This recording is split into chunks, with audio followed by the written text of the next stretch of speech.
आप देख रहे हैं राष्ट्रीय पुलिस समाचार।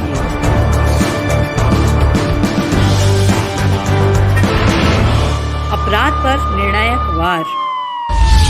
गणतंत्र दिवस के अवसर पर जहां पूरे देश में हर्षोल्लास के साथ गणतंत्र दिवस मनाया गया, तो वहीं दूसरी ओर किसान आंदोलन के द्वारा ऐलान किया गया था कि 26 जनवरी को किसान भाई सभी ट्रैक्टर पर झंडा लगाकर रैली निकालेंगे। जिसके बाद अखिलेश यादव ने भी ऐलान किया था कि 26 जनवरी को किसानों के साथ कदम से कदम मिलाकर समाजवादी पार्टी भी सभी जिलों में ट्रैक्टर रैली निकालेगी। इसी संदर्भ में आज समाजवादी पार्टी के महानगर अध्यक्ष चौधरी वाजिद निसार के द्वारा उनके निवास से ट्रैक्टर रैली निकाली गई, जिसको पुलिस द्वारा वहीं रोक दिया गया। सपाइयों ने कहा कि वह किसान भाइयों के साथ है।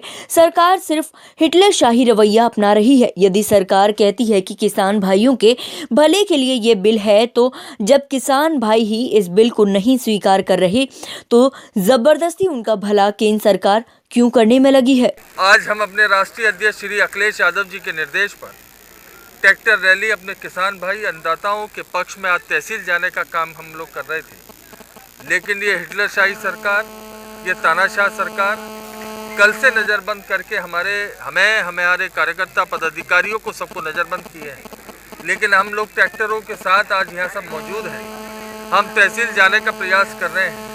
प्रशासन अगर जो हमें अनुमति नहीं देता है, जिस तरीके से नज़रबंद कर रहा है, तो हम लोग वहीं सड़क पर बैठ के धरना देंगे और अपने अन्नदाताओं के सपोर्ट में हम लोग आवाज़ उठाने का काम करेंगे।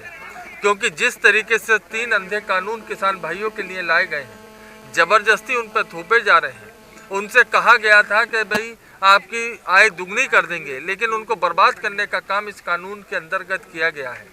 देश के 5 पूंजीपतियों के हाथ पूरे देश के किसानों को गिर में रखने का काम केंद्र की सरकार कर रही है।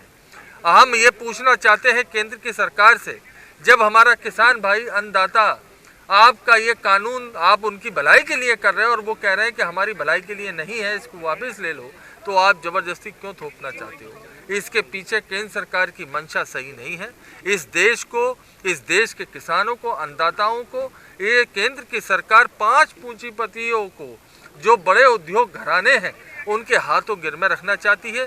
उनके ही खेत में उनको बंधुआ मजदूर बनाना चाहती है, जो हमारे किसान भाइयों को नागवार है। मैं धन्यवाद दूंगा अपने किसान भाइयों को, अन्नदाताओं को, माता बहनों को, जो दूर दराज के हरियाणा, पंजाब, असम, महाराष्ट्र, यूपी के तमाम हमारी माताएं बहनें ऐसी सर्द रातों में 2 महीने से दिल्ली में धरने पे बैठी हैं। ये हमारे हर हिंदुस्तानी का कर्तव्य बनता है कि हम अपने अन्नदाताओं को मदद करें, इस बुरे समय में उनका साथ दें, क्योंकि आने वाले समय में अन्नदाता ही बर्बाद नहीं होगा, उसका असर हर नागरिक पर, उसकी जेब पर, महंगाई पे पड़ेगा।